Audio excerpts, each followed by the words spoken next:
Je vous salue tous au nom de Jésus-Christ. Cet après-midi, nous sommes heureux de partager encore une fois la parole de Dieu. Aujourd'hui, nous allons parler de la prière.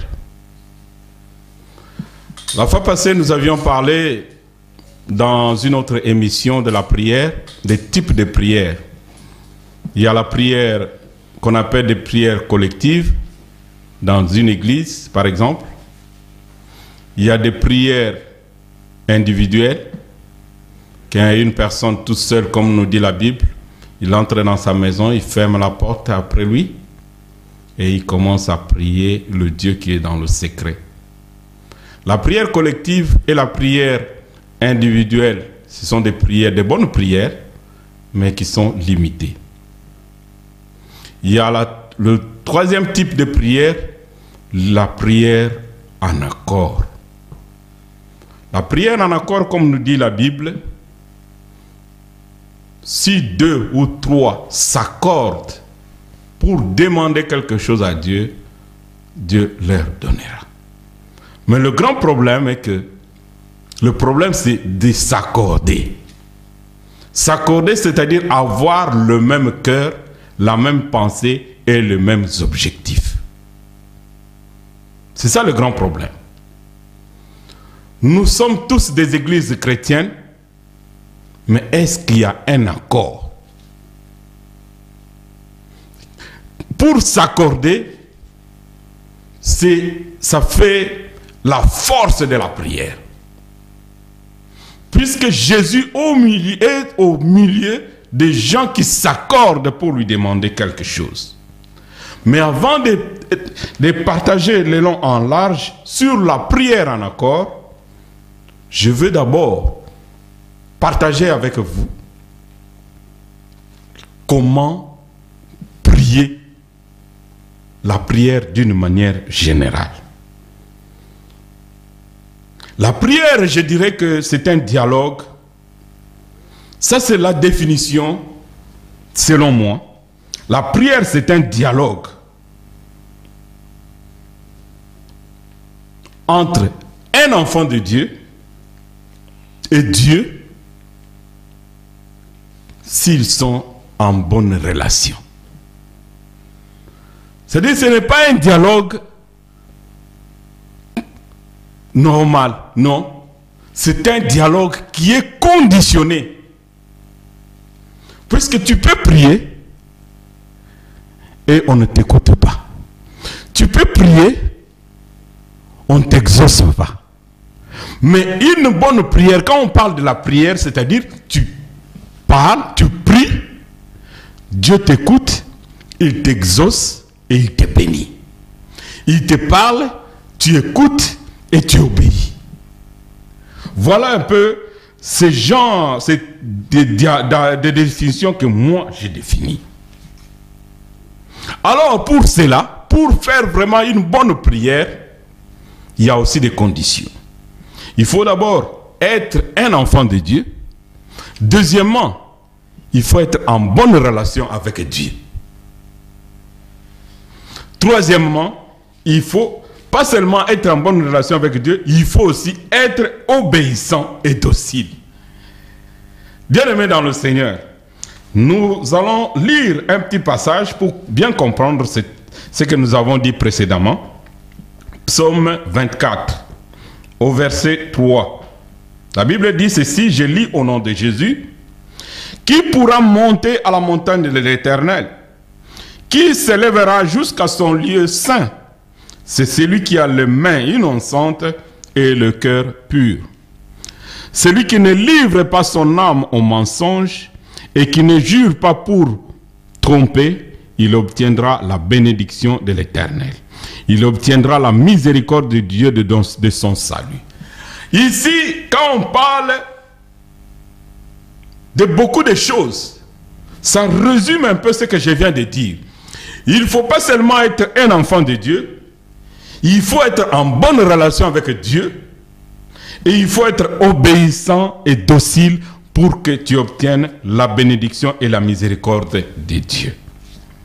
Bien-aimés dans le Seigneur, la prière, nous sommes des enfants de Dieu.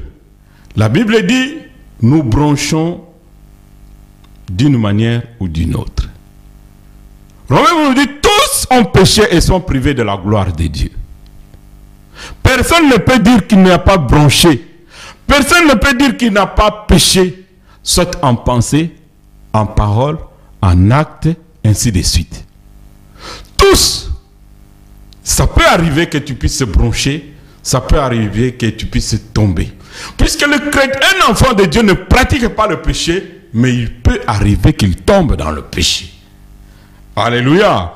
Nous devons savoir, bien-aimés, que être un enfant de Dieu nécessite examiner sa bonne relation avec le Seigneur dans la prière. Tu dois d'abord examiner. Et si tu étais tombé quelque part, accidentellement, tu dois te relever, aller vers le Seigneur. Avec un cœur qui se répand, là, Dieu écoute ta prière et tu obtiens la miséricorde. Puisque la Bible nous dit, celui qui cache ses transgressions ne prospère point. Et la prière d'un pécheur qui ne se répand pas, c'est comme de l'abomination dans les oreilles de l'Éternel. Bien-aimé dans le Seigneur, Dieu n'écoute pas tous les pécheurs. Dieu écoute les pécheurs qui se répandent.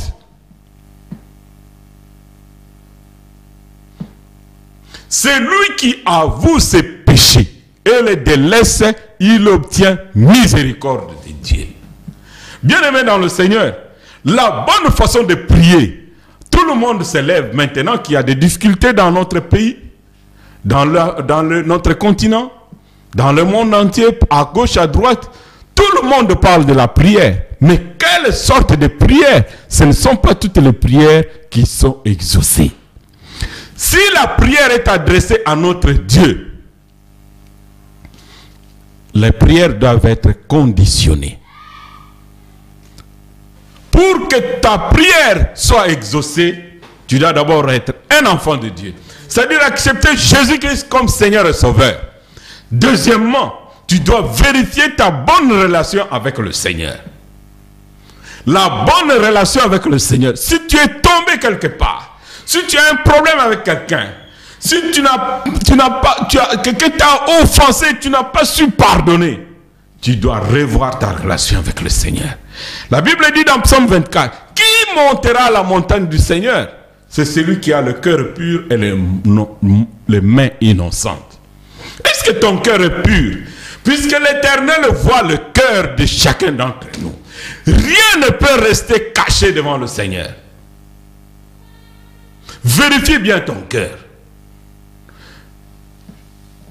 Je ne te condamne pas. Je ne me condamne pas non plus. Je ne te juge pas. Quelle que soit l'offense qu'on t'a fait, quelle que soit la façon dont on t'a parlé, quelle que soit l'injustice que tu as subie, quelle que soit la situation dont tu étais victime, tu n'as aucune raison de garder ton cœur chargé. Ça, c'est la parole de Dieu, bien-aimé. Tu n'as aucune excuse de garder ton cœur chargé. Quelle que soit la situation dont tu es victime, quelle que soit l'injustice dont tu as connue, quelle que soit la maltraitance que tu as subie, bien-aimé, ton cœur doit être pur si tu veux monter à la montagne du Seigneur. Bien-aimé, c'est un exercice que nous devons, tout chrétien doit pratiquer. Examinez bien son cœur. Ça ne sert à rien de chercher des excuses. Oh non, ce qu'il m'a fait, c'est impardonnable. C'est impardonnable pour toi. Mais selon Dieu, tout est pardonnable. Ce qu'il m'a fait, c'est inoubliable. C'est inoubliable pour les humains, mais pour Dieu, tout est à oublier. Bien-aimé, si tu veux monter à la montagne du Seigneur, examine bien ton cœur. On m'a fait ceci, on m'a fait cela, on m'a parlé ainsi, On m'a parlé cela. On m'a calomnié. On m'a insulté. On m'a battu. On m'a craché dessus. On m'a humilié. Vous savez combien de fois on a humilié Jésus? Vous savez combien de fois on a craché dessus? Vous savez combien de fois lui qui était roi, lui qui était Dieu, il portait en lui toute la divinité de Dieu.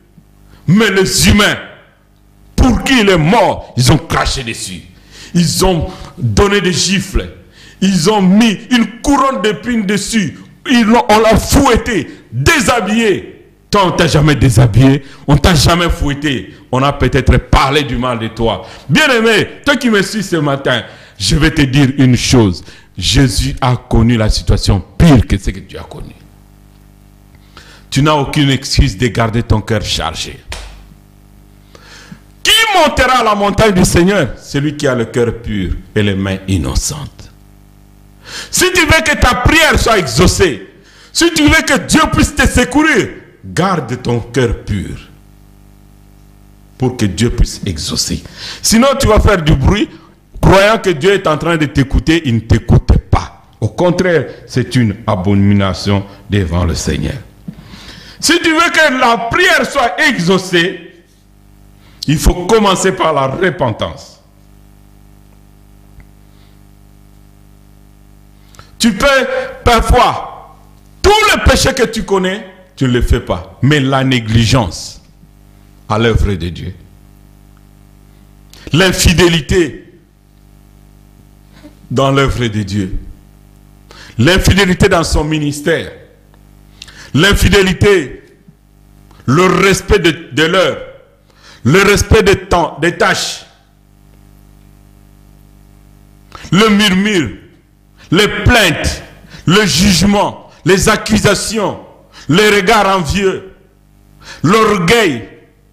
Bien-aimé, on ne peut pas monter à la montagne. Qui montera à la montagne du Seigneur? C'est celui qui a le cœur pur et les mains innocentes.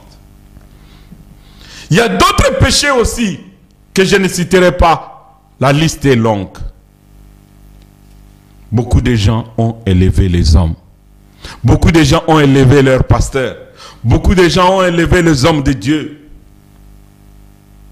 Le Dieu de tel, on entend moins le nom de Jésus-Christ.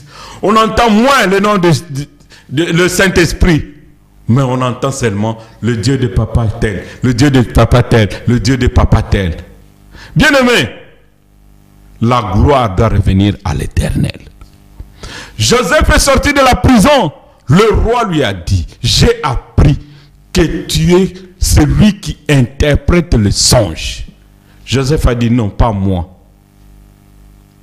Dieu donnera l'interprétation au songe du roi.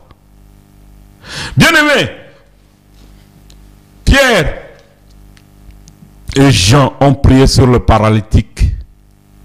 Et le paralytique a marché. Le paralytique, quand il a commencé à marcher, et les gens avaient leur regard fixé vers Pierre et Jean. Qu'est-ce que Pierre et Jean ont dit? Pourquoi avez-vous les regards fixés sur nous? Comme si c'était nous qui avons fait marcher cet homme ici.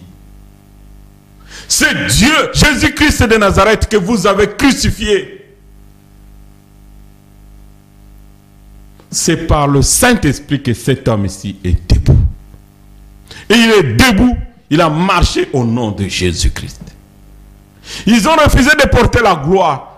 Hommes de Dieu, combien d'hommes de Dieu pêchent en prenant la place de Jésus-Christ? On les acclame, on chante en leur honneur, mais ils sont contents. Bien-aimés, repentons-nous. La Bible dit, pour que ta prière soit exaucée, c'est seulement celui qui a le cœur pur et les mains innocentes. La bonne façon que la prière soit exaucée, il faut, après avoir fait la prière de la repentance, implorer la miséricorde de Dieu, il faut maintenant poser le problème à Dieu par des prières et des des supplications, comme nous dit Philippiens 4, 5 et 7. Faites connaître vos besoins à Dieu par des prières et des supplications. Beaucoup de gens pleurent au lieu de prier. Beaucoup de gens accusent les autres au lieu de prier. Beaucoup de gens se lamentent au lieu de prier. Dieu dit, fais connaître tes besoins à Dieu. Si un enfant venait auprès de son père en train de pleurer, le papa ne comprend rien. Il doit deviner pourquoi tu dois pleurer. Mais un autre enfant qui vient poser son problème de façon claire, il obtient la réponse immédiatement. Ensuite, après avoir posé nos problèmes à Dieu par des prières et des supplications, il faut faire des actions de grâce. Les actions de grâce, c'est quoi? Dire merci. Dieu a déjà fait beaucoup de bonnes choses dans ce pays. Beaucoup de gens n'ont jamais dit merci. Dieu a déjà fait beaucoup de bonnes choses dans nos églises. Très peu de gens disent merci à Dieu. Dieu a déjà fait beaucoup de bonnes choses dans nos hôpitaux. Très peu de gens ont déjà dit merci au Seigneur. Et tu dois savoir rendre des actions de grâce à Dieu. Lui dire merci. Un cœur reconnaissant est un cœur qui attire le miracle de Dieu. Un cœur reconnaissant est un cœur qui attire le miracle. Jésus a guéri les gens qui avaient la maladie de la lèpre. Ils étaient à 10. Mais un seul est revenu pour lui dire merci. Mais qu'est-ce que Jésus n'a pas dit? Où sont les 9 autres? Bien-aimés dans le Seigneur, nous adressons beaucoup de prières à Dieu. Mais très peu de gens retournent vers Dieu pour lui dire merci. Si tu manges, c'est grâce à Dieu. Si tu as la liberté, c'est grâce à Dieu. Si tes enfants sont en bonne santé, c'est grâce à Dieu. Combien de fois as-tu ouvert la bouche pour dire merci à Dieu? Que le gouvernement doit aussi être reconnaissant envers Dieu. Que Dieu a toujours fait de bonnes choses. Un cœur reconnaissant attire la bonté. Les bontés de l'Éternel se renouvellent chaque matin. Sois reconnaissant, bien-aimé dans le Seigneur. Ensuite, la Bible dit, après les actions de grâce, la paix va demeurer dans le cœur de celui qui prie. Tant que tu n'as pas encore la paix dans ton cœur, le cœur troublé, Dieu ne peut pas exaucer celui qui a un cœur troublé. Celui qui a un cœur inquiet, celui qui a un cœur qui n'a pas de paix, ne peut rien recevoir de la part du Seigneur. Demande la paix du Seigneur. Ah, quand tu as la paix du Seigneur, commence à louer le Seigneur. Ah, bien-aimé dans le Seigneur, quand tu fais la prière, je récapitule. Tu dois commencer par examiner ton cœur, te repentir. Après la repentance, aller vers le Seigneur avec des besoins bien précis, par des prières et des supplications. Ensuite, faire des actions de grâce au Seigneur. C'est-à-dire reconnaître ses bienfaits et lui dire merci. Puisque la Bible dit, tout ce que vous demanderez en priant, croyez que vous l'avez déjà reçu et vous le verrez s'accomplir. Ensuite, tu verras que le Saint-Esprit va te donner la paix. Puisque tu as l'assurance que Dieu a exaucé ta prière. Et commence maintenant à louer le Seigneur. Bien-aimé dans le Seigneur, beaucoup de gens parlent de la prière. Mais la prière, toutes les prières ne sont pas exaucées. Pourquoi? Puisque l'état de celui qui prie n'est pas agréable devant le Seigneur. La relation entre l'homme et Dieu doit être d'abord bonne pour que Dieu puisse exaucer la prière. Soyons en bonne relation. Examinons notre marche pour que le Seigneur puisse exaucer nos prières. En ce moment difficile, que Dieu puisse vous bénir, que Dieu puisse vous exaucer dans toutes vos prières et que Dieu bénisse l'Église de la gloire et la grâce, que Dieu bénisse ses serviteurs et que Dieu bénisse tous les serviteurs de Dieu de la Belgique et que Dieu bénisse la Belgique, que Dieu bénisse l'Europe. Soyez bénis au nom de Jésus-Christ.